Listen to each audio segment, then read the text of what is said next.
Assalamualaikum warahmatullahi wabarakatuh. Kita lanjutkan ya. Jadi yang selanjutnya adalah ini soal trigonometri, yaitu operasi jumlah atau selisih. Nah, kalau ada soal seperti ini ya, bisa kita menggunakan rumus yang ini. Ini ada identitas jumlah dan selisih sinus dan kosinus gitu ya. Karena ini soal kita adalah sinus. Sin 105 derajat dikurangi sin 15 derajat ya. Jadi kita menggunakan rumus yang ini. Nah, di mana rumusnya adalah 2 cos setengah dikali alfa derajat plus beta derajat dikali sin setengah alfa derajat dikurangi beta derajat. Nah, berarti yang di depan ini sebagai alfa ya, yang di belakang sebagai beta ya. Nah, tinggal kita masukkan saja. Nah, seperti itu ya, tinggal kita teruskan saja. Nah, setelah seperti ini tinggal kita masukkan nilai kosinus dan sinusnya ya. Kalau ada yang lupa, kita bisa pakai rumus yang ini.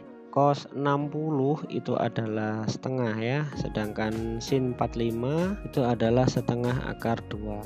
Nah, jika sudah seperti ini tinggal kita sederhanakan bentuknya ya. Berarti jawaban terakhir menjadi setengah akar 2. Baik, nah selanjutnya nanti akan ada soal seperti ini, yaitu model bentuk segitiga tidak beraturan ya. Kita nanti menggunakan rumus luas segitiga yang sinus ya, seperti ini. Nah, luasnya seperti ini, setengah dikali dua sisinya dikali dengan sin sudutnya. Nah, konsep dari luas ini yaitu hanya ada untuk segitiga yang tidak beraturan ya. Syaratnya adalah dua sisinya itu mengapit ya sudut gitu. Jadi sudutnya itu diapit oleh dua sisi, baru kita bisa menggunakan rumus yang ini ya.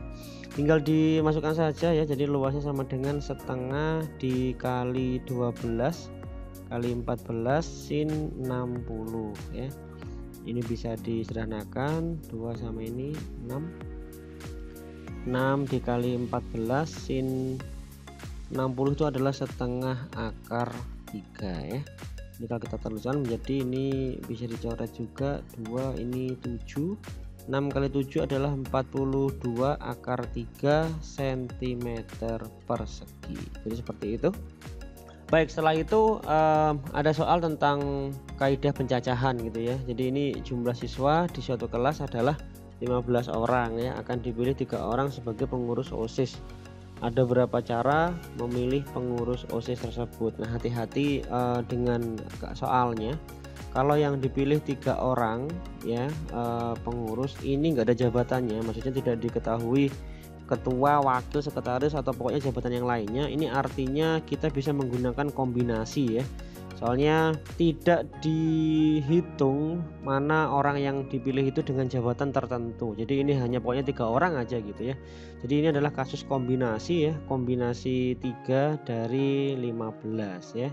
Nah, 15 faktorial dibagi 3 faktorial dikali 15 dikurangi 3 faktorial. Ini kita teruskan. Nah, menjadi seperti itu, 15 faktorial dibagi 3 faktorial dikali 12 faktorial. Bisa kita sederhanakan ya, 15-nya kita uraikan, 15 kali 14 kali 13 kali 12 faktorial, berarti di situ karena di bawahnya ada 12. Yang ini 3 kali 2 kali 1 dikali 12 faktorial ya. Ini bisa kita coret ya. Dan ini 3-nya bisa sama 15-nya, 5, ini 2-nya dengan 7.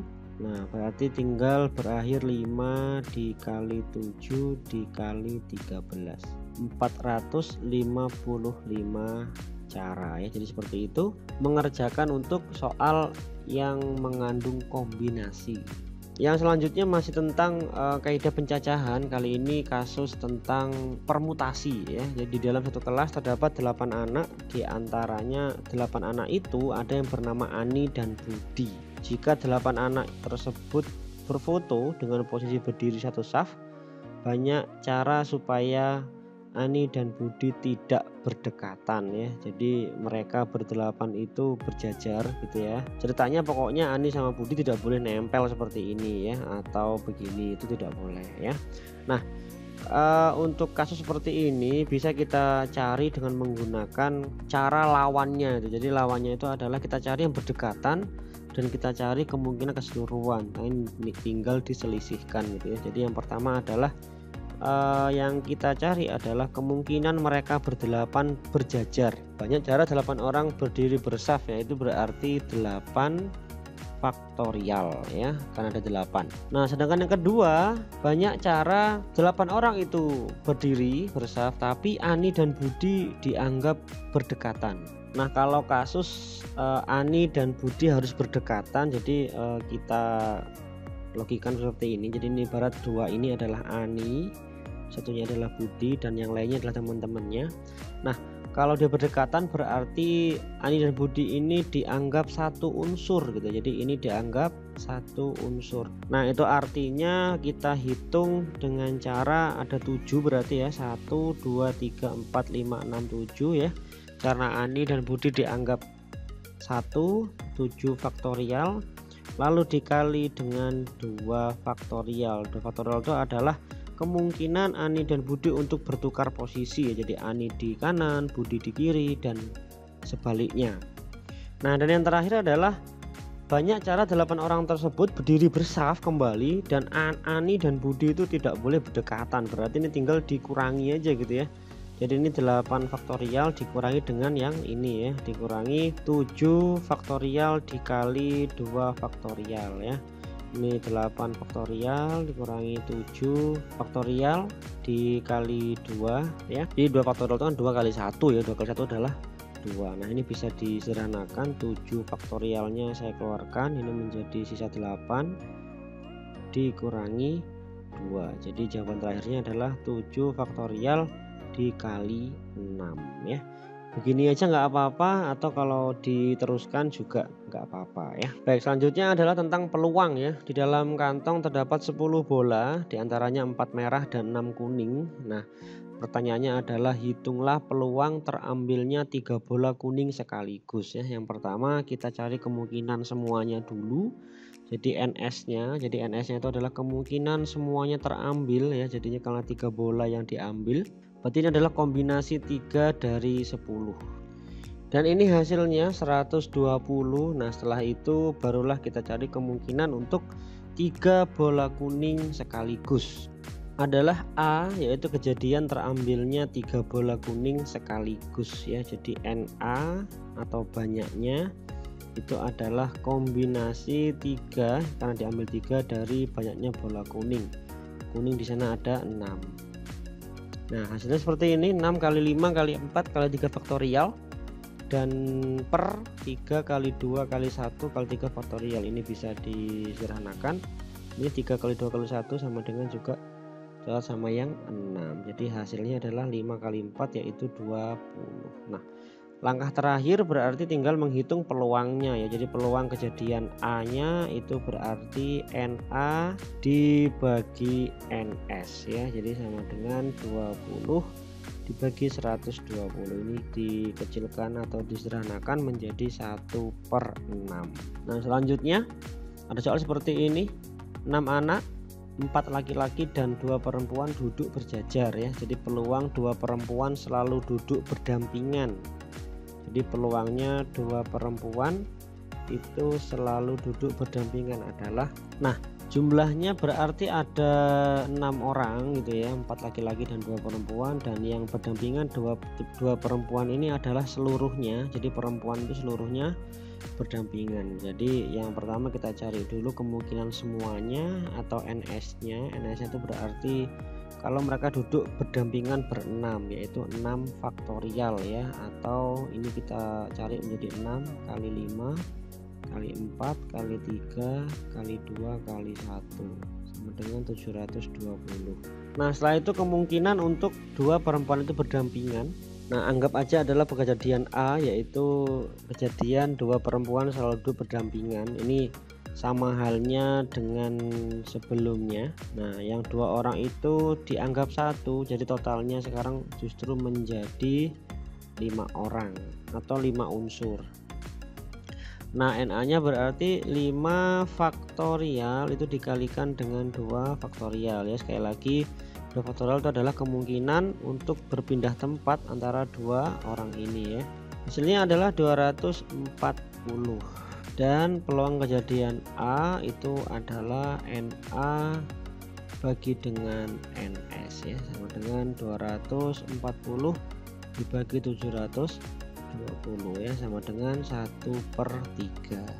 Baik, yang nomor 39 ini adalah tentang logika matematika ya. Jadi pertanyaannya adalah pernyataan yang setara dengan jika air laut naik maka semua ikan naik. Nah, perhatikan dulu ini bentuk, ini implikasi ya. Jadi ini sebagai P-nya ya, dan ini sebagai Q-nya ya. Jadi jika P maka Q ya. Formatnya seperti ini, jika P maka Q. Nah, cuma ini ada beberapa bentuk yang agak berbeda ya. Ini ada kata-kata semua di sini ya. Jadi semua ini menunjukkan bahwa kalimat itu adalah kalimat yang universal gitu ya. Lalu yang setara dengan ini apa? Yang setara ini adalah jika ini merupakan implikasi, maka ini akan setara atau ekuivalen dengan kontraposisinya, itu seperti ini. Bukan Q ya, jika bukan Q maka bukan P. Nah, berarti kita cari dulu untuk negasinya ya. Jadi kalau bukan P itu berarti air laut tidak naik. Nah, untuk yang bukan Q, nah ini bedanya ya, karena ada kalimat universal, berarti yang universal harus kita ganti dengan kalimat yang esensial ya. Esensial itu yang berarti ada beberapa gitu ya. Jadi yang semua ikan naik diganti menjadi ada ikan tidak naik. Nah, kalau disambungkan ke situ menjadi seperti ini. Jika ada ikan tidak naik maka air laut tidak naik. Jadi ini adalah kalimat yang setara dengan pernyataan tersebut. Oke, dan yang terakhir adalah ini tentang premis ya. Ini silogisme ya. Jika saya belajar maka saya naik kelas. Yang kedua, jika saya naik kelas maka saya sukses ya. Jadi jika saya belajar ini P gitu ya, maka saya naik kelas ini Q ya. Jika saya naik kelas ini juga naik kelas Q, berarti maka saya sukses. Nah, ini R-nya. Nah, ini berarti penarikan kesimpulan berdasarkan silogisme. Berarti kalau pertanyaannya begini, ingkaran dari kesimpulan kedua. Nah, ini kesimpulannya sudah pasti seperti ini ya, menjadi ya, jika P maka R ya, atau kalau dibahasakan menjadi jika saya belajar maka saya sukses. Nah, tapi pertanyaannya adalah ingkaran ya. Ingkaran itu adalah negasinya. Jadi negasi dari jika P maka R. Nah, negasi dari pernyataan itu adalah P dan bukan R. Nah, berarti ini bisa kita tulis menjadi saya belajar, dan negasi dari R-nya ya, saya tidak sukses. Nah, jadi seperti itu untuk negasi dari kalimat implikasi ya. Sampai di sini dulu video kita kali ini. Terima kasih, selamat belajar.